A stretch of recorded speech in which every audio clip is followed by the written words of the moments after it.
Here's everyone. Everyone looking fabulous. I'll let you do the introduction. Oh, that's going to be tricky. Okay, well, I'm going to lean over here because it's going to be a little bit easier. So first of all, everybody online, I can see smiles, so I'm assuming you can hear us.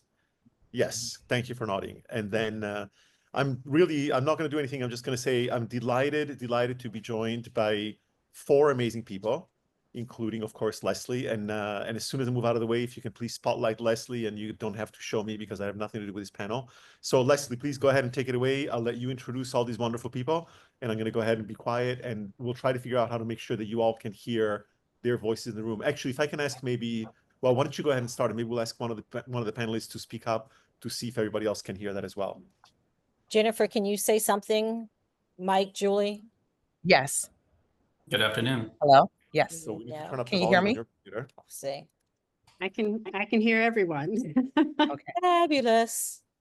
Hello, hello. You know, I've been so excited for this panel. I have driven you crazy about this because I am very passionate. This is very different than the other conversations that are happening. First, I would like to introduce everyone that's here and allow you to give a minute of your elevator pitch or who you are and what you do, as well as the segment that you work in. Because I purposely chose the three of you so that this conversation could be a full breadth of what's going on in the industry as opposed to one target.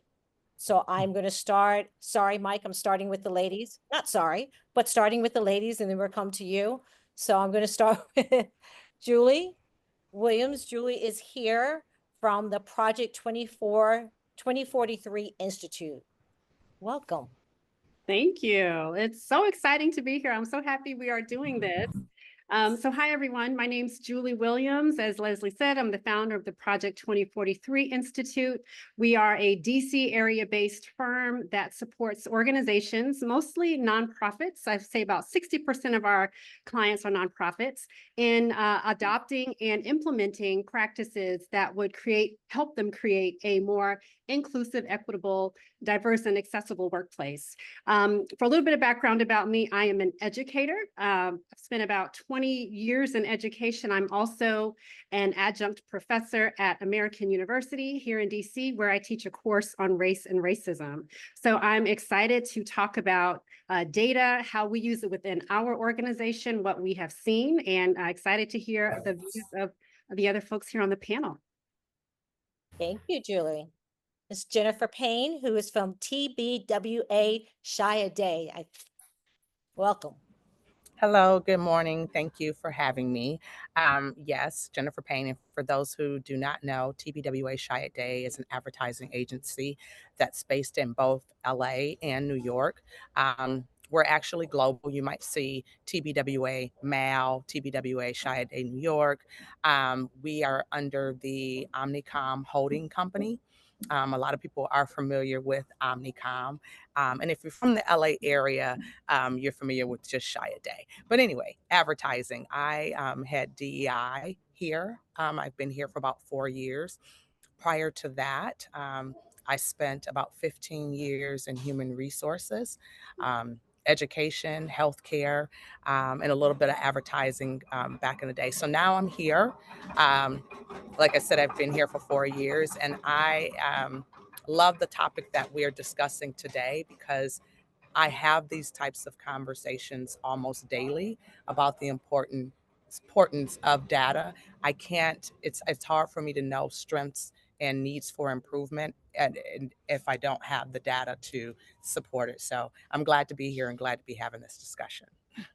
Thank you, Jennifer. Mike Sebring. Hey, good afternoon, everybody. Mike Sebring. I am the head of D&I at Citizens Financial Group, which is a super regional bank here, mostly on the East Coast, even though we do have a footprint across the US.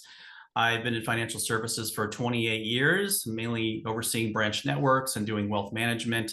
And I've been doing this great work for the past 10 years, coming up on 10 years at two large global firms, Japanese companies that I built their programs from scratch. And now here at Citizens, coming up on 5 years. And if there's anything more important these days, it's data to tell our stories and to reinforce the great work that we're doing. So eager to jump into it. Thanks, Leslie. Absolutely. So I'm going to start off with which two you've already answered, a yes, no, or maybe question.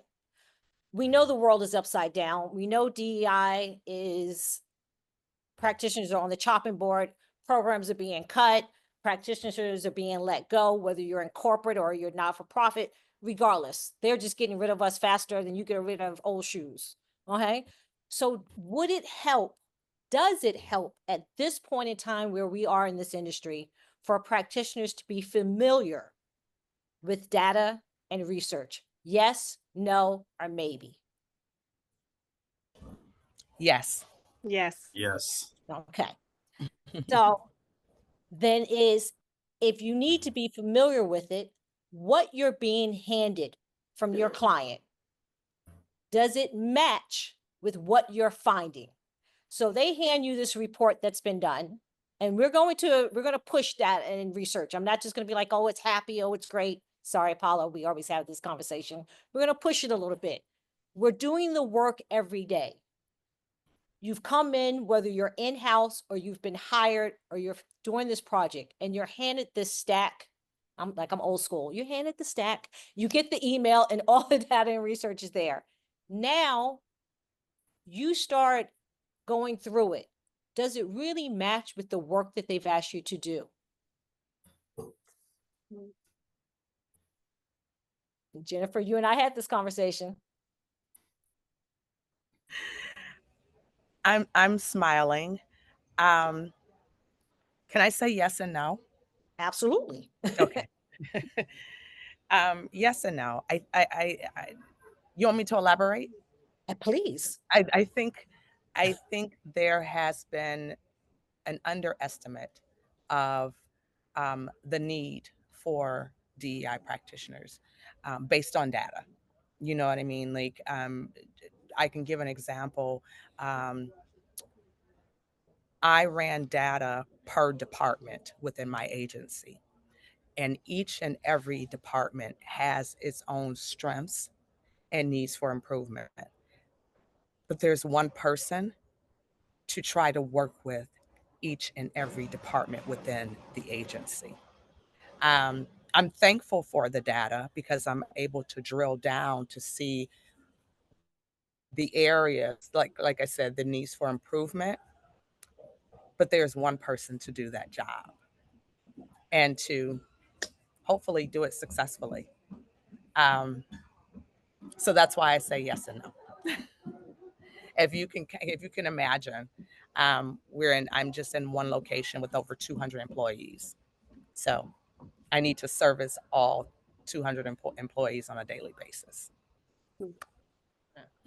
Mike, you and I had this conversation a bit as well. It's the data Yeah, you receive, the work you do. happy to opine. I think more than ever, we heard some, that some of these roles may be being let go from organizations. So more than ever, I think measure to matter makes sense to me. So what I mean by that is executive leadership, they respond to data, right? They expect us as D&I practitioners to not only understand like what are the strategic priorities of the business or whoever your key stakeholders are, but also their data and the intersection of diversity and inclusion to achieve common outcomes. So for example, this year we established the Office of Inclusion, and to get away from some of the rhetoric and the rhetoric and the definitions of how people were responding to DE&I, we said, let's just focus on inclusion and let's start with the business line first. We come in and profile them as advisors. We get their information, their data before we even bring anything to the table. So we understand their side of the story, what they're trying to measure, and then we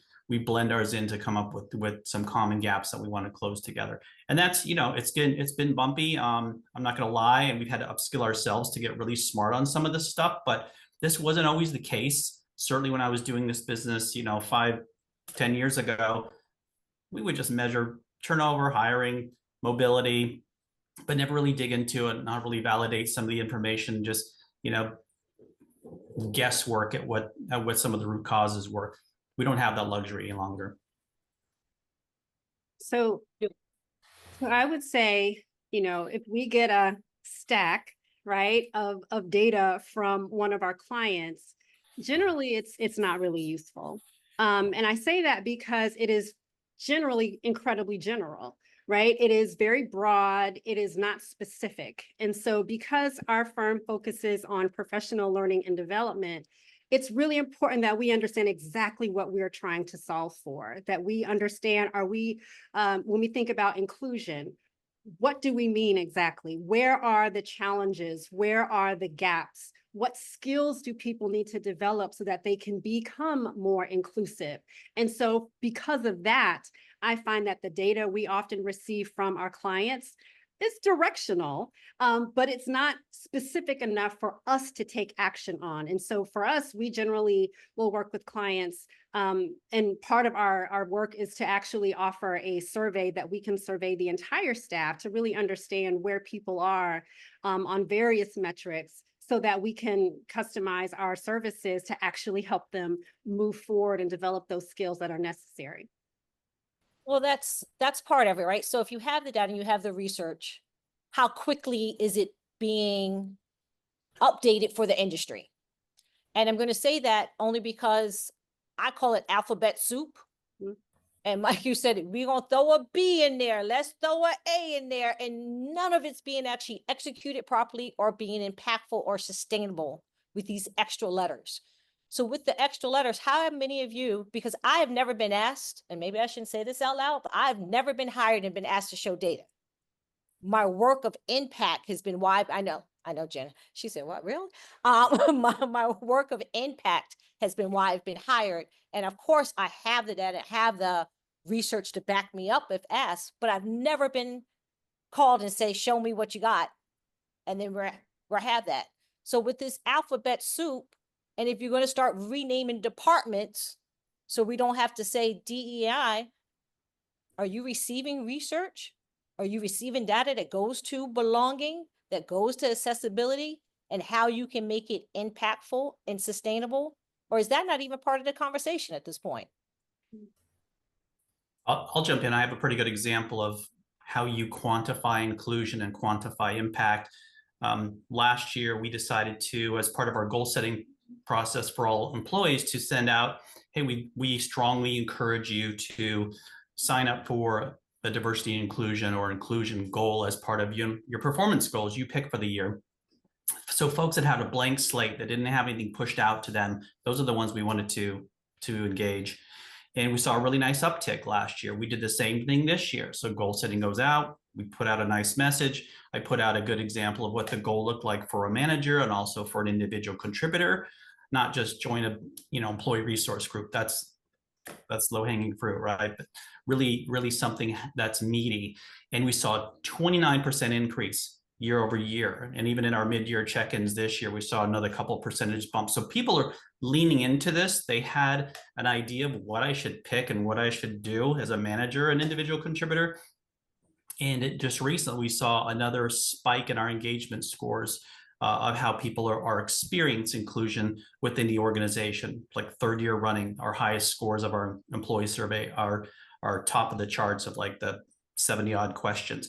So that's a good example of what we intentionally did to enact change. We can track the impact, and actually I pulled some of the verbatims of what people chose as goals just to see if they were squishy or not. There's some really good ones in there. I'm not going to say they were all perfect, but again, we'll do it again next year and continue to embed the work through an example like that. And you feel people have reached those goals? And they're working on them now, right? So, right. So it's we'll see how it shows up in some of the processes, and are people moving through the pipeline as we expect? Are people getting promoted? Fair opportunities? The stuff moves slow, as you know. Absolutely, because data and research can be like your mission and vision. It's really pretty on the wall, but if you don't take it off the wall and make it come alive, then what are we doing with it? So how do you use it? How do you gauge how you use the data that you're given, or that you create new data or work with someone to bring that data in? Julia, I know you've been working on a project. Mm-hmm. Yeah. So for us, it's, and again, I will say I'm an educator, right? So you all have been, everybody's been to school. We know that we take, our teachers, professors, they want to understand where we are so we can help get them to where, people are aiming to go. And so for us, that is why we capture data, qualitative, quantitative, understanding where people are, and really, using that to co-create a plan that can help them get further down the road. And so for us, it's very specific. What I'm finding is that what people are seeking is more skill based practices or habits to develop and consistently employ, as opposed to more, I would say, aspirational things. It's how do I see the things I don't see? How do I expand my ability to take perspective of other people that I may, who may not be in the room? How do I, those are some of the things that we are helping people do. And the data are helping, the skills we help people develop, and the data is directional for us in terms of what's most needed so that they can take action on their goals. So a bit similar to Mike's in a different way, but okay. Jennifer, what are you using? I mean, you think advertising, entertainment. I know a lot of work that you do. I see a lot of red carpets going on. I see, commercials being shot. Is it the same data? What are you looking for? Or better yet, what's your client looking for? Or what's your company looking for? And then what are you looking for? It's interesting because what our clients are looking for, it varies. We have some clients that don't ask for a lot as far as DEI. And we have other clients, and I'll just call out a client who I think is amazing, is Sephora. When they were going through the pitch process to get the business of Sephora, it was rigorous. They grilled us on our DEI initiatives, our data, our metrics. They wanted to know, when we answered those questions, this is why data is important. They wanted to know the facts. They wanted to know the numbers. Like, how did you arrive, to this? Why are you doing said initiative? And I can say that, being here for 4 years again, because of data and metrics, and I've been able to walk into those executive meetings to say, here's where we are. Our numbers have increased, doubled, from November of 2020 when I started to now. Our diversity numbers have doubled. Our executive team is 50% diverse, things like that. So I'm able to say, because of doing ABC, this is how we've yielded and this is how we've progressed. And it's helped a lot, especially when we have to complete RFPs for new business. They don't want to just hear about your program, they want to see the facts. So. And so I guess that also comes down to diversity data. What does that mean? Because we know that's been very convoluted. Is that race? Is it gender? Is it LGBTQ plus? Is it disability, sight seen and unseen? How is that being measured? I'm just pushing back a bit because I really want to not have a conversation that is in a bubble, but let's break it down a little bit of what is being used or what you need to do your work, as opposed also sometimes what's being captured. So what's the race and, for us initially, it was about race and gender. If you're familiar with our industry, advertising, for years has been male dominated. And so there was a big push on gender, and race. Over the last 2 years, we've really been looking at the abilities, of people.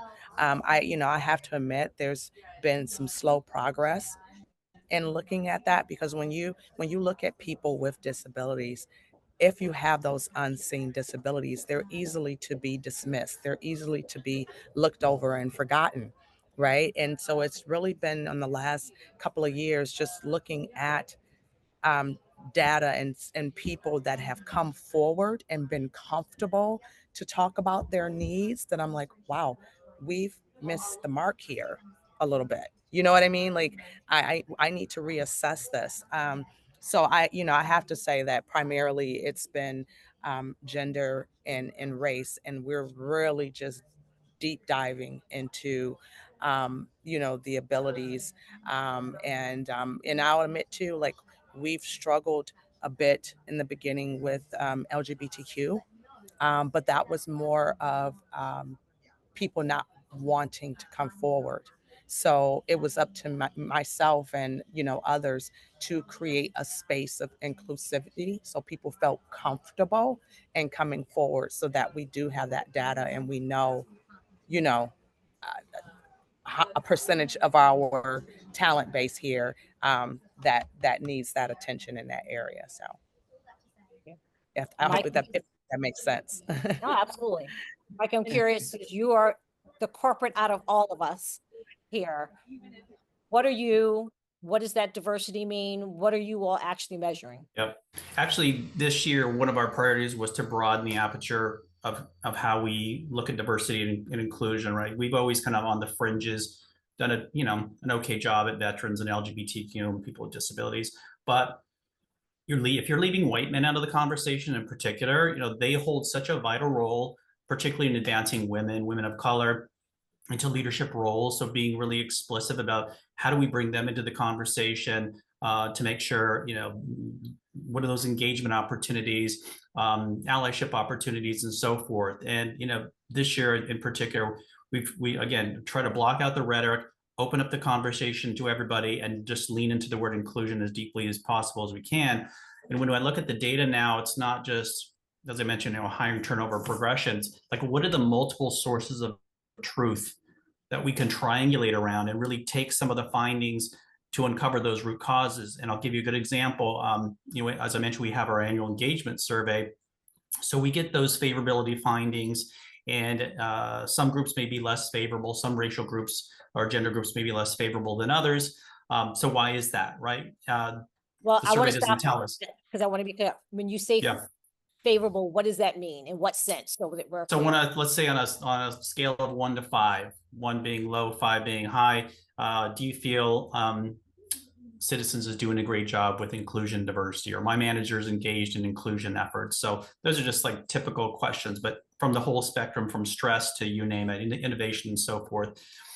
And we look at the cuts of how are people responding either favorably to what we're trying to accomplish as a company overall, or less favorable in their experience.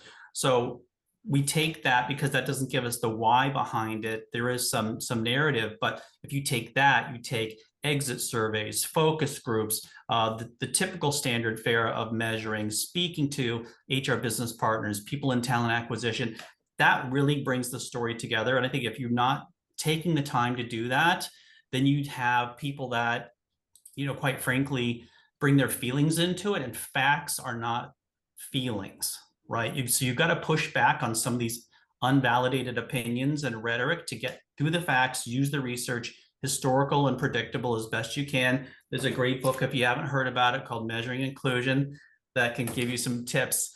But that's what we've been doing this year. Again, it takes a little bit more work, but then you can hand to heart, this is the root cause that we're trying to solve for. I want to jump in. Go ahead, Julie. Absolutely. So two things. So one, for us, we teach, diversity is such a broad term.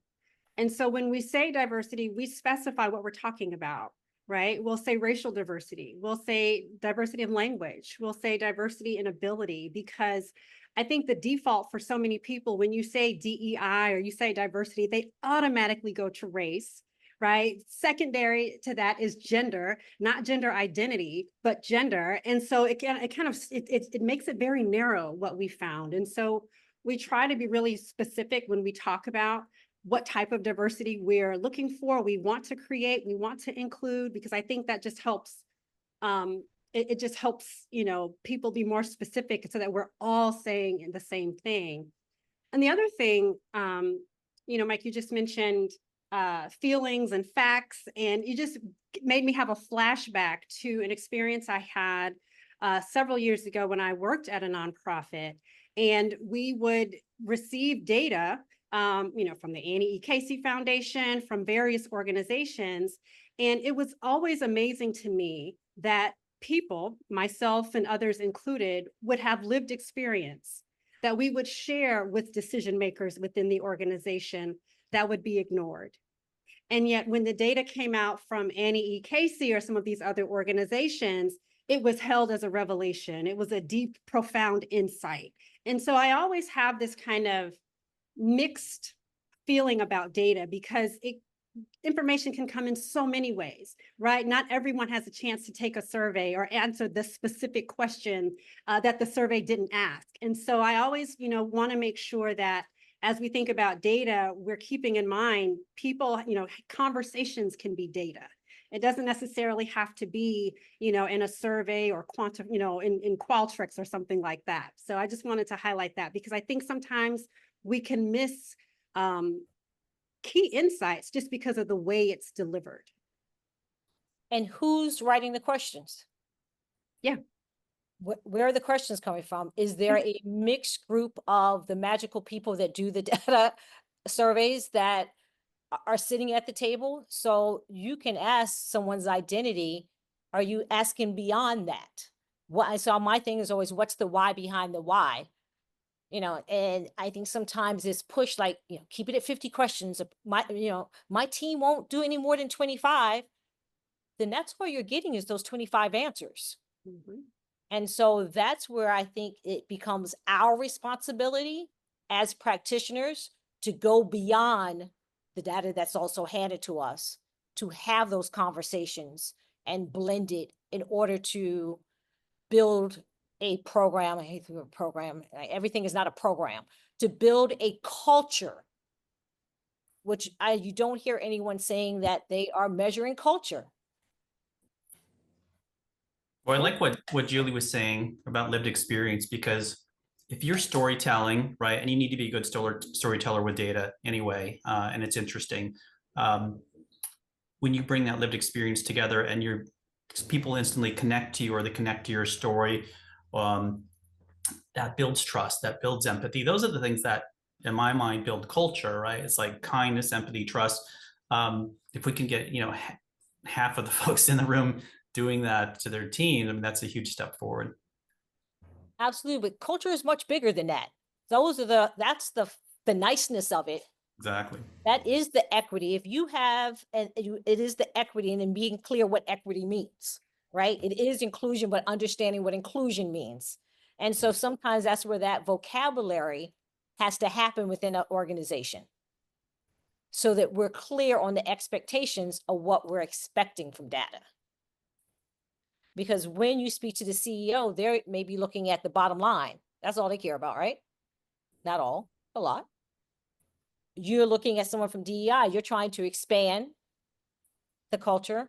So how do you play that balance of what, and Jennifer, you kind of mentioned that, but how do you play that balance of what the leadership is looking for from the data, as opposed to the employees, what they share and don't share? Because is it anonymous? Is it not anonymous? We get into that. Yeah. Now, I will tell you, I'm one that I do not like anonymous surveys. I understand why employees want it, but I don't like it. But the last anonymous, how we obtained our data last year, and I will say that we had 95% completion. I was blown away because that is kind of unheard of, but we did. We had 95% completion. And we did get to the what and the why. I was able to really dig deep and identify why a lot of our employees felt a certain way about DEI, and it was attributed to work-life balance. I've had managers ask, like, well, Jennifer, why are you harping on work-life balance so much?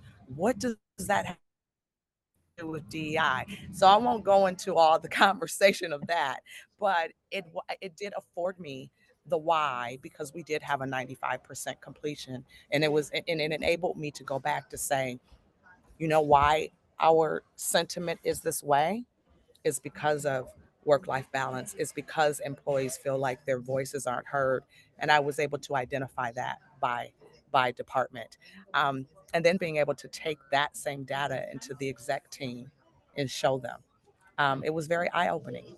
You know what I mean? It was, and to be able to say, like, 95% of your employees completed this, and this is where we are, and here's their sentiment. Yeah. So I kind of smiled. I'm kind of proud of that. I'm hoping that we have that same number this year. No, that's But great. yeah. Mhm. It's said that sometimes our jobs depend on how many people fill out a survey. It is. I mean, that's I know that's crazy. You know, that we have no control over. Yeah. But I'm wondering if any of you have seen wellness or mental health at this moment as part of new data research for DEI. Mike, you're shaking your head. Yeah,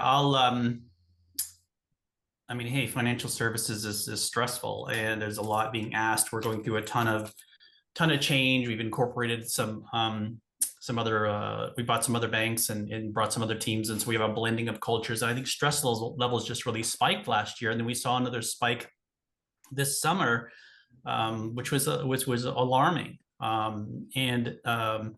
So we'll see what it looks like again this fall. But you have to address, what's going on in people's lives at home. Of course, the political environment creates, additional anxiety. So how do you mitigate some of that? If you're not talking about well-being and, how do you blend return to office requirements to, family needs, all of that, it has to be the complete conversation, because that whatever's happening in their personal life, they're bringing inside their workplace. So that's kind of a no-brainer. But I want to go back to something briefly you said about, impact in the beginning, because when you are talking to leaders, I kind of have a new definition for DEI. It's data enhances impact. So that's my new mantra for this for this next year. This is using that across whatever stakeholders you're trying to influence, right? Which is the name of our game. What's going to resound with them? Is it a storytelling? Is it getting to the point with the data? Is it, connecting them on a different level? You have to be kind of a chameleon to do all of it effectively. That's great.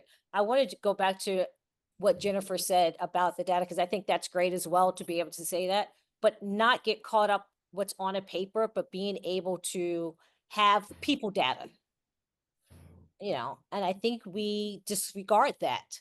And I think as part of our jobs, we do have to look what's on the paper, but we also have to really look what's in front of us and then blend that in order to make impact. And then again, who are you making impact for, the leadership or the employees? I find it is, and I think Mike, your analogy is a great one. It's storytelling, because I think there's leadership that has a particular perspective, often driven by the bottom line or funding or some type of financial metric. And then there is the experience of people within the organization, the mission of the organization, and many times, and it's really how do we tell the story of the data of the, what we're observing, what we're seeing as we interact with people in ways that move the leadership to take additional action or to take the necessary action that the data and what we've experienced and seen would inform. And so it's a dance. I find. Absolutely. So if you had the opportunity, you have all the data you want, you have all the research you want, and you have the budget to do what you want, because we can have all of that and not have the budget. What's the three things as practitioners that you would want to do? You can make any shift or change. The data's there, the research there, the budget's there. How do you move first? Yeah, because we've never been allowed to have all three together. So I don't know how to react. Oh my gosh, I just feel like I was handed everything. I'll jump in here. Accountability is a big one. You can have all the measures in the world, but if people aren't held accountable to it, carrots and sticks. It's got to be, I think, a good blend. It's not so much budget. I guess I'd go back to having more engaged storytelling from our leaders. There's a couple things we have at Citizens, like Let's Connect, or there's we have a monthly, we call it In the Well Seat, like well-being in the well seat, and it's leaders talking about how they manage stress. It's like, to me, that storytelling piece is so key. The accountability behind what we see and what we know to be true, if we're truly going to move the dial on whatever the gaps we're trying to close. But those are probably the top two that come to mind. And then recognition. So when things go well and people do a great job in this space, to really showcase them and call them out for the good work they've done. Great. That'd be Thank my I would three. love to jump in. Mike, you said accountability, and I just wanted to do a cartwheel. Um, I wish you could come inside my agency and like reinforce that and reinforce that. That's been the biggest thing, you know, when I say that, hey, this training is mandatory. What is mandatory? And I tell them all the time, like, if they don't get it done, and what? There's no accountability. And I need them to do this. I need the data so that I can assess our strengths and needs for improvement. And also rewards. Everything Mike said, I'm like, yes, yes. Recognition, I should say. I pride myself on making sure that I recognize everyone who has supported the DEI efforts and initiatives along the way. Because I always emphasize it takes a village. I can't do this by myself. I do need my village. I can lead it like I'm doing, but I need my village to help along the way. And so that recognition is extremely important. So I just had to double down on everything, Mike said. you. I certainly agree, and I think the three things, if this is the magic wand question, I would want. So again, I work mostly with nonprofits, foundations, associations. So I would want for us to have clarity. I find oftentimes, there are incredible champions within organizations, and yet there's also some resistance. And so, having clarity for everyone across the organization about what we're doing, why it's necessary, how it impacts the business, from board members to the executive suite to, folks that are working, in offices, to have that clarity. Second would be time. So a little bit about what you said, Jennifer. It's really challenging to, really engage in what in many cases is truly transformational work with very limited time, right? I often give the joke, you can't learn AP biology taking 2 classes a year, right? It's not going to happen. And so if we want to create some significant shifts within organizations, we're going to need more than, a minimal amount of time in which to do it. And then the last one, I would say would just be, all on board, making sure that people, and that's kind of like an echo of the first thing I said, but, making sure that people have an opportunity to ask questions, whatever they are, right? To get clarity, whatever is going to help them understand why, or, whatever their area of kind of not being sure, understanding, or disagreement, right? But to get it all out, I think having that clarity and having everybody on board is truly, truly important. And that would be my my magic genie wish list. I love that. Okay, just 1 or 2 more things. If you have a client and they just say it's just not important, data and research is not important, DEIs is not important, what do you say to them? So Because everyone doesn't want to pay for it either. Sorry to cut you off. We don't have it in the budget. We can't do it. So I wish you could see the audience because there's a lot of smiles when I said people don't want to pay for it. And so since we know budgets are cut and we should be happy to be here, now what? So one of the things we talk about all the time, and honestly, it's the name of our organization, Project 2043. So the significance of that year, 2043, is it is when the Census Bureau states that the United States will have a population that is majority people of color. So that is less than 20 years from now. All of the projections are aiming this way. And so when we talk to companies, we talk about the changing workforce. We talk about the changing consumer groups or patrons. And we talk about the changing need for services and programs and products. And so when we think about DEI, DEIA, our society is changing. And for us, people have an opportunity right now to get on the right track and to create spaces within and outside of their organizations where people are changing society can be a part of it. And so for us, that is our position. And thankfully, we find, a number of organizations that actually understand that and are willing, to make sure they thrive to be able to be a part of that. And one quick example I can offer is just the theater industry, right? The theater industry historically has been, patrons have been overwhelmingly white, affluent. That's not going to last in the next 20 years. You got to do something different. And so when we think about how our society is changing, understanding that, I find, helps a lot of organizations really kind of crystallize the need to do something different. That's a great point, because I think when so many companies look at data, they look internal and they are not looking external to what the world is going to look like, what the world is going to be. And if we don't have a full picture of how society is moving, how is your company going to continue to move with it? I don't care how great your widgets are. If the widgets don't match what's going on, I mean, how many plugs do we have for Apple? For the grace of God, I went to plug in some today, 15 different plugs. Like, stop with that. But we have to keep up with what's going on, and it just can't be with what you're doing. This is no longer a silo. I'm gonna let you all keep going to answer when your client won't pay for it. Now what? So I'll jump in. We actually have one line of business that's a little resistant. It's all about focused on the deals, getting, the business done. We don't have time for this. So I said, let's start with them first. I see that as a challenge. Let's jump into that one.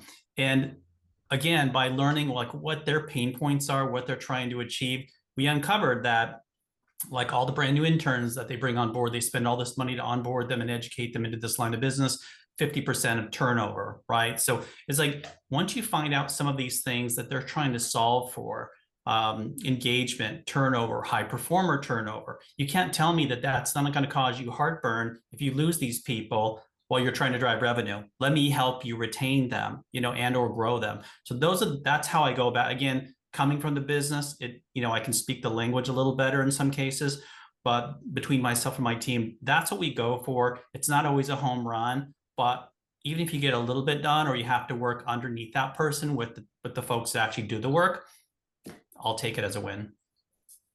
Thank you.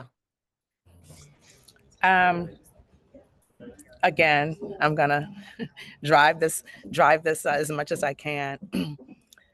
Because of data, I've been able to show what will happen from a revenue standpoint if they don't support DEI. And again, like we spoke about earlier, DEI is so broad, but I can't remember if it was Mike or Julie who really honed in on the lived experience. That's truly important. Geography is important. And so I've been bringing that up a lot to say, okay, let's not just focus so much on the diversity as far as race, but geography and the lived experience. And I could give a side story, but for the sake of time, I'm not. But yeah, I've luckily, again, through the power of data, I've been able to show, like, if we didn't take those extra steps of recruiting in diverse, communities, we wouldn't have had this diversity. And if we didn't have this, then this is what we wouldn't have as far as revenue. And that's working alongside finance and things of that nature. So again, data matters. I'm able to prove it is right here. It's on black and white. Here are the numbers. Here are the numbers prior to. Here are the numbers now. So. And that's the perfect way to end it.